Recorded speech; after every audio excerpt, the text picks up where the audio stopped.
When David first approached me about speaking here tonight, I was very humbled, to say the least. It's truly a huge honor and a privilege to be up here, and I debated back and forth on what to talk about because these days we are not lacking for any content.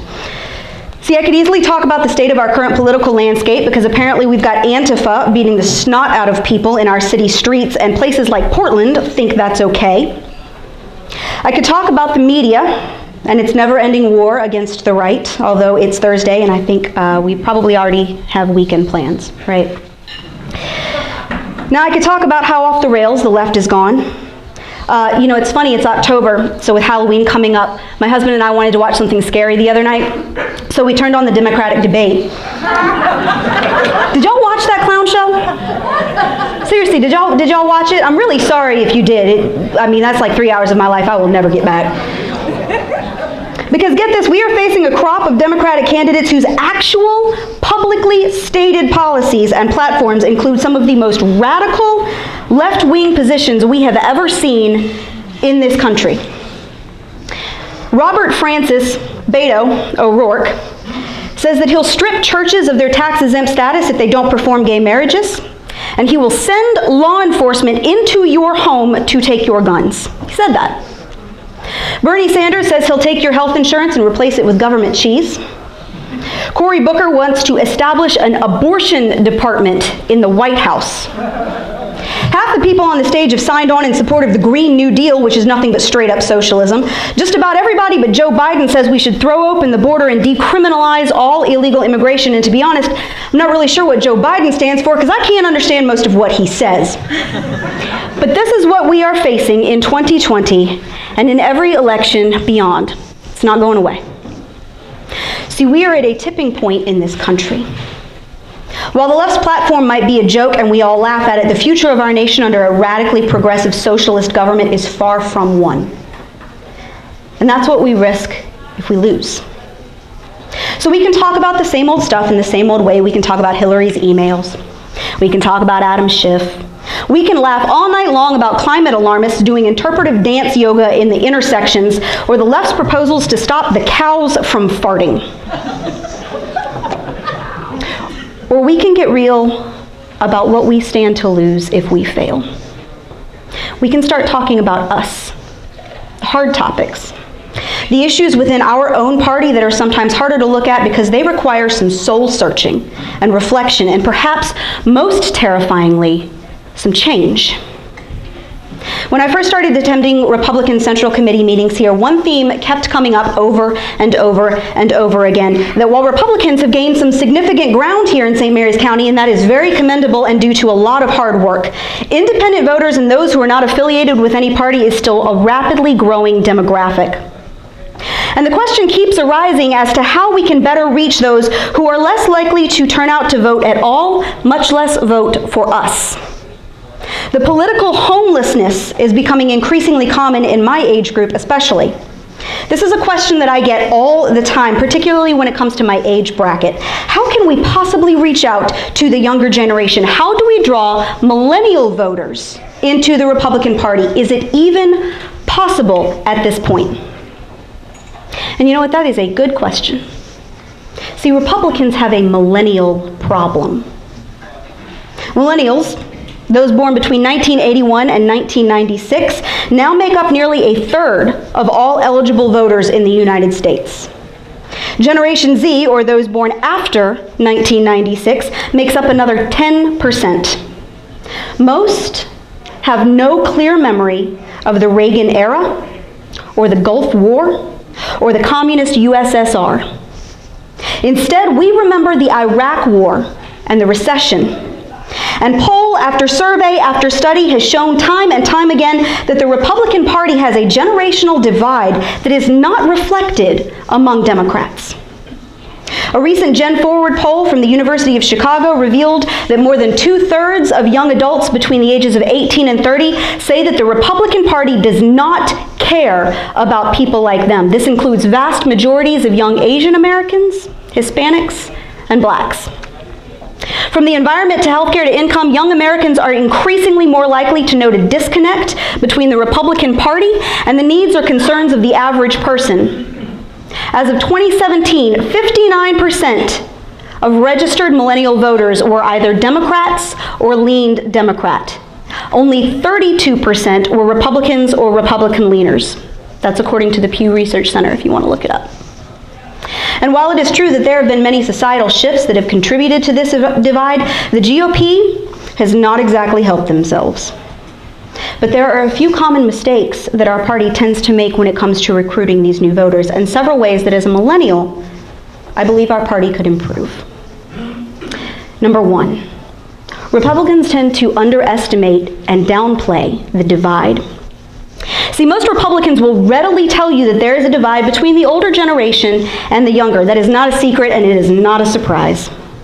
But Republicans have often assumed that this problem will eventually solve itself, particularly on the issue of the economy. This is often called the age into conservatism argument. See, it used to be that the GOP would simply blame youthful ignorance and naivete for these issues. Just let them get a little bit older and start making a little bit of money themselves. They'll get capitalism one day. Just let that FICA line on their paychecks get a little bit bigger and socialism will not hold nearly the same appeal.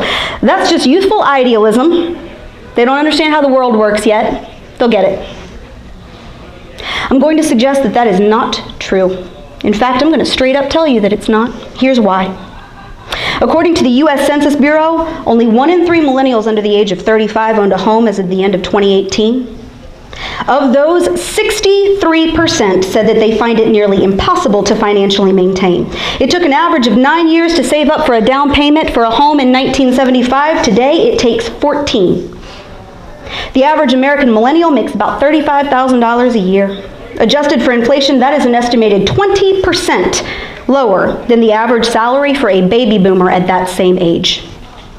The average American millennial has a net worth of about $8,000 and has less than $5,000 in their savings account. But college debt has risen nearly 200% in the last 2 decades. The graduating class of 2018 has an average per-student loan debt of more than $30,000, and that is just for a bachelor's degree.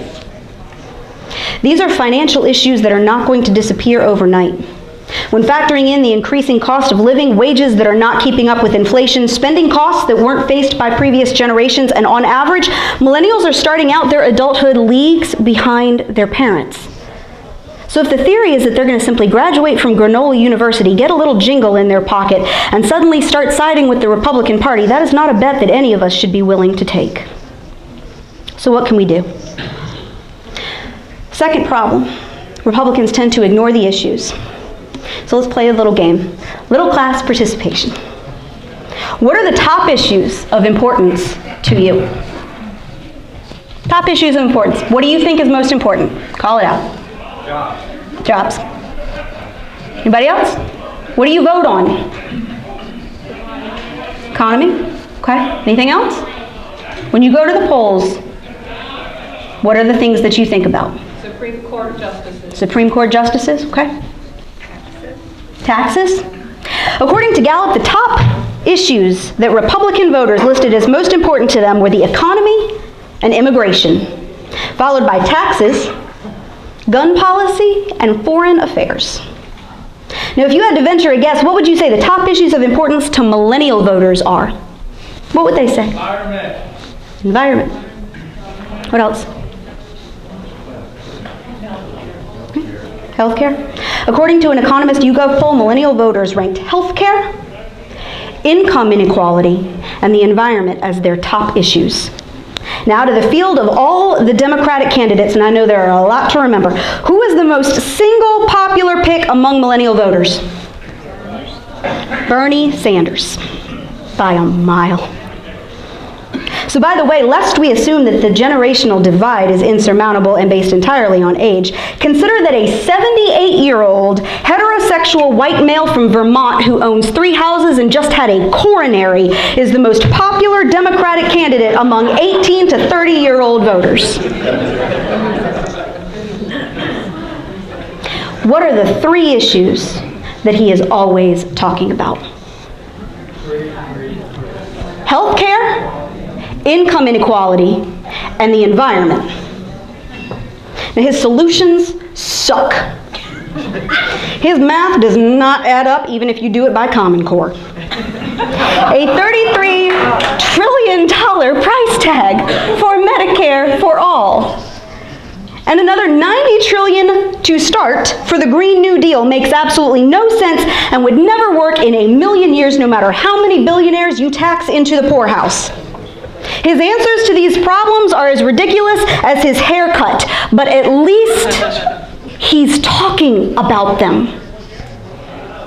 Now, I'm not going to stand here and try to get into all of the proposals and all of the policies that we could put forward to address these issues. That would take a lot more time than I have here. But I will point out that on the issue of health care, Obamacare is now 9-year-old law.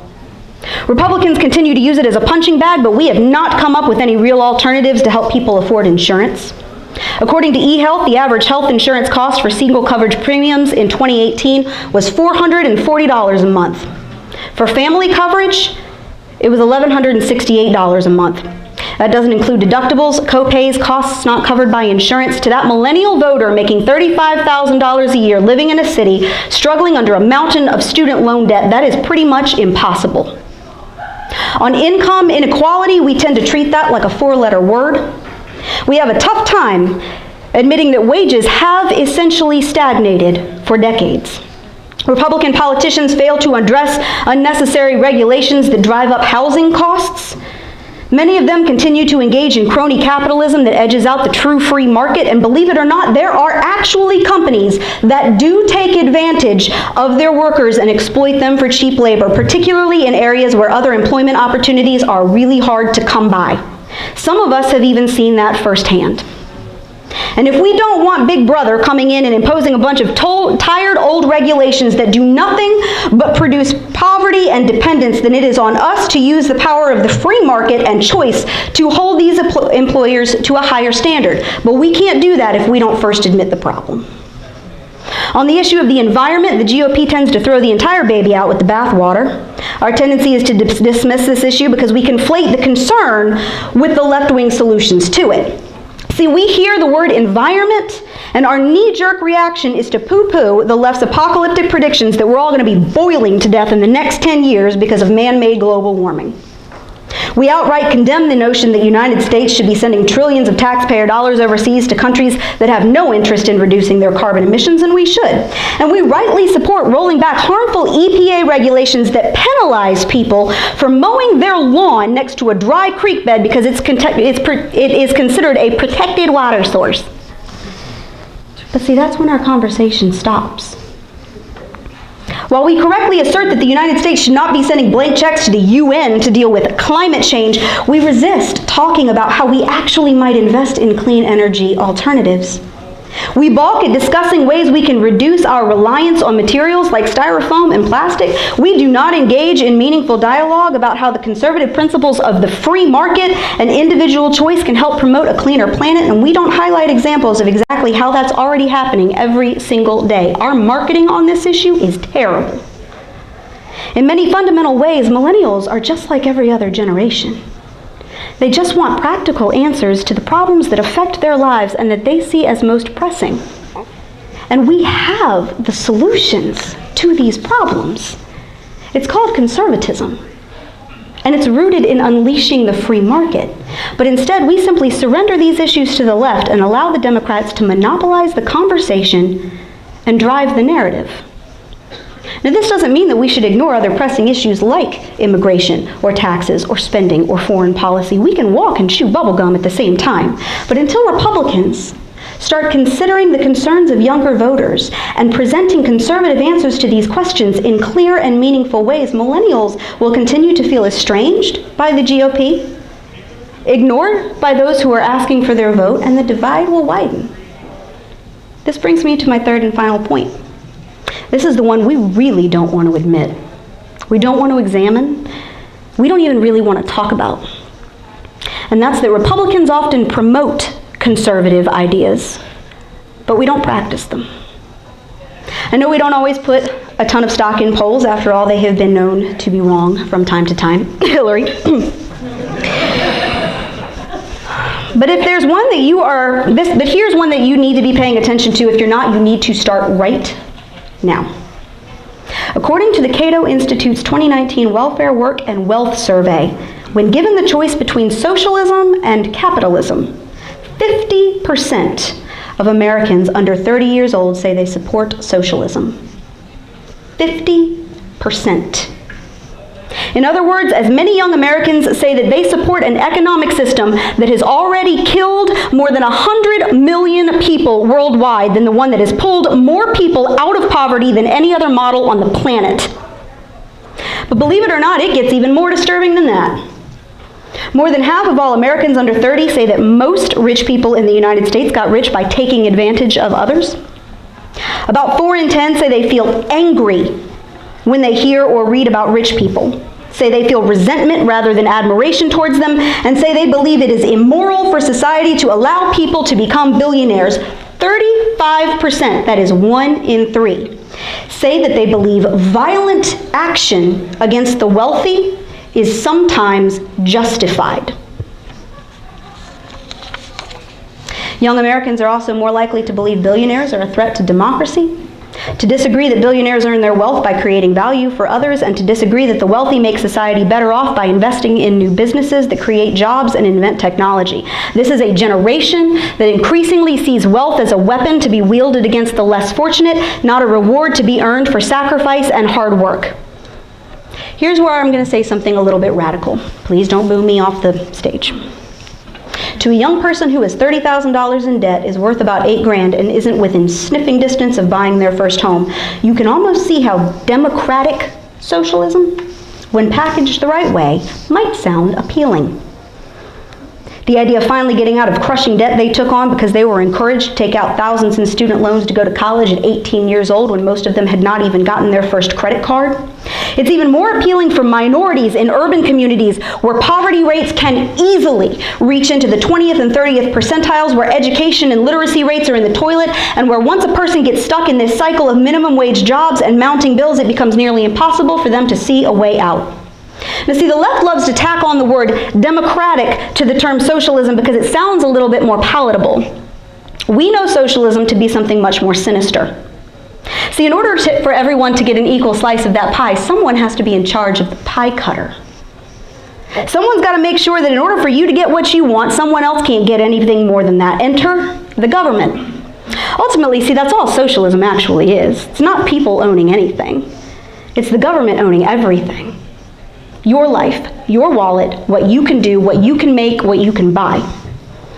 And this is why socialism is so darn confusing to the people in this room. Why on earth would you want the government controlling anything, much less everything? Why would you want politicians telling you how much you are allowed to earn before they take it away and give it to someone else? The simple answer is this. Struggling people will always turn to the government when they feel like they have nowhere else to go. Our typical knee-jerk reaction here is to immediately point to the slew of absolutely terrible Democrat-led programs that have contributed to a lot of these problems in the first place. Because it is true that liberal policies keep people hooked in cycles of poverty and despair. If it weren't, then Chicago would be a thriving utopia, and San Francisco would not look like a pharmacy had a love child with a state fair porta potty and then Ralphed all over the sidewalk. And yes, it is true that the Democrats do not have answers to these issues. In fact, their solutions only create more problems, particularly for minorities, the poor, and the desperate, the people that they continually tell and convince of victimhood. But here's the problem with that argument that we make all the time. That is a fantastic reason for someone to not vote for a Democrat. Says absolutely nothing about why they should vote for us. How many of you are familiar with this one? If you give a man a fish, he will eat for a day. If you teach a man to fish, he'll eat for a lifetime. See, we love that first part. We love to point out that if you simply give somebody something, that only satisfies their immediate need. It does nothing to create a sustainable way of life that helps them stand on their own 2 feet. And that's the problem with the Democrat Party's solutions. But here's the thing. Phrase doesn't end there. That's where we come in. See, someone has to teach the man to fish. That doesn't happen in a day. It takes time and effort. It takes investing in people, investing not just our money, but our time and our energy. Our political theory is based on the idea that we provide for the collective good through charitable giving that comes out of our own free will and not at the point of a government gun. But do people see us doing that? In many ways, St. Mary's County is in a perfect position. We are a red spot in a very blue state. Thanks to the jobs that are growing here, we've got a lot of people and a lot of money flowing into this county. And we've also got a lot of need. According to the U.S. Census Bureau, Lexington Park has a poverty rate of nearly 14%, including 1 in 5 black men. Nearly 60% of these are under the age of 18.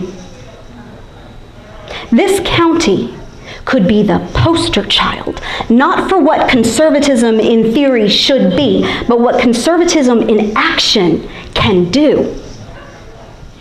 There are a lot of examples of this, but I'll give you just one. Who here knows where your local crisis pregnancy center is? What's it called? CareNet. There are 3 of them in this county. Did you know that they're only open 3 to 4 days a week because they can't find enough volunteers to keep their doors open longer? One of their greatest needs is for a few men to volunteer just a couple hours in the evening, 1 day a week, to provide some basic security for the women who work in that office, and they can't even seem to get that. They just spent several months unable to offer sonograms to abortion-vulnerable women because they couldn't find a pro-life physician willing to donate a few hours a week as an off-site medical director, and the one they have now is working out of Georgia. There are multiple abortion clinics throughout Maryland, Virginia, and D.C., some within an hour of this room, that specialize in poisoning and dismembering living infants. And we are happy to gripe about how heinous that is, but we struggle to keep the doors of 3 pregnancy centers open in a Republican county that has a church on nearly every street corner. And this is what younger Americans and the politically homeless can't understand. See, we complain about a government-run safety net that's rife with waste, fraud, and abuse, and we complain about how the needs of the poor can be met through voluntary effort and not government mandate. But then many of us do little to meet those needs ourselves by giving not just of our money, but perhaps even more importantly, of our time. We purport to be the party of fiscal responsibility, but we continue to vote for politicians at the federal, state, and local levels who spend us into oblivion. We claim to base our founding principles on morals and ethics, then elect leaders who appear to have neither. We accuse Democrats of offering false promises, then fail to hold our own accountable when they break theirs. And our constant response in the face of our own failures always begins with the words, "but the Democrats." And then we wonder why new voters don't flock to us in droves. To continue this way is to shirk our own responsibility, and to our own detriment. See, if we simply blame age or the education system or the other side for our own failure to give the generations of new voters a reason to support us, we may as well hang up our hats and surrender our nation to the Democrats now and just be done with it. But your presence here tonight suggests that you are not interested in surrender. Alexander Hamilton once wrote in the Federalist Papers, "It seems to have been reserved to the people of this country by their conduct and example to decide this important question, whether societies of men are really capable or not of establishing good government from reflection and choice, or whether they are forever destined to depend for their political constitutions on accident and force." And that is the choice that we face today. Are we a party capable of learning to present our values and our ideas and our foundational principles to a younger generation by encouraging them to choose our path forward? Not solely by focusing on the screw-ups of the other side, but by examining ourselves and what we can do better. We have the answers to millennials' concerns, but we have to start advocating them. We have a chance to prove that our party is not about leaving people without a safety net, but about providing one that's not made out of chains. Instead of being the party that rants against big government, let's be the party that keeps people from needing one in the first place. Instead of being the party that tells people not to take the government fish, let's be the party that teaches them how to fish. Rather than be the party that merely criticizes youthful foolishness, let's be the party that fosters and values youthful passion. The party that is based on timeless and unshakable principles, but that's demonstrated through new ideas. When running for the presidency in 1980, Ronald Reagan said this, "They tell us that we must learn to live with less. and teach our children that their lives will be less full and prosperous than ours have been. That the America in the coming years will be a place where, because of our past excesses, it will be impossible to dream and to make those dreams come true. But I don't believe that. And I don't believe you do either. I cannot and will not stand by and see this great country destroy itself. Our leaders attempt to blame their failures on circumstances beyond their control, on false estimates by unknown and unidentifiable experts who rewrite modern history in an attempt to convince us that our high standard of living, the result of thrift and hard work, is somehow selfish extravagance, which we must renounce as we join in sharing scarcity.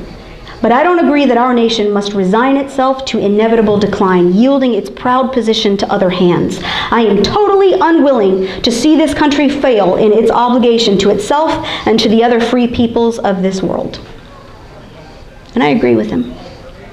This should be our attitude, one of perseverance and of hope. One that doesn't trade holding ourselves to our own standards in favor of simply blaming the other side for our problems. So as a millennial, as a woman, as a military wife, and as the mother of a 3-month-old who is just starting out in this world, and whom I desperately hope to pass down the freedom of liberty that was passed on to me, I implore you, let it be not said of the party of Lincoln and Reagan that we surrendered our great nation to a bunch of communists simply because we assumed there were demographics we could not reach, or because we failed to hold ourselves to our own high standards, or because we have become too stubborn and too proud to admit where we have faltered and where we can do better. The Republican Party has a millennial problem, but we don't have to. And maybe, perhaps, the way to draw new voters to our party is to stop acting like Republicans in name only, and to start being Republicans instead. Thank you very much.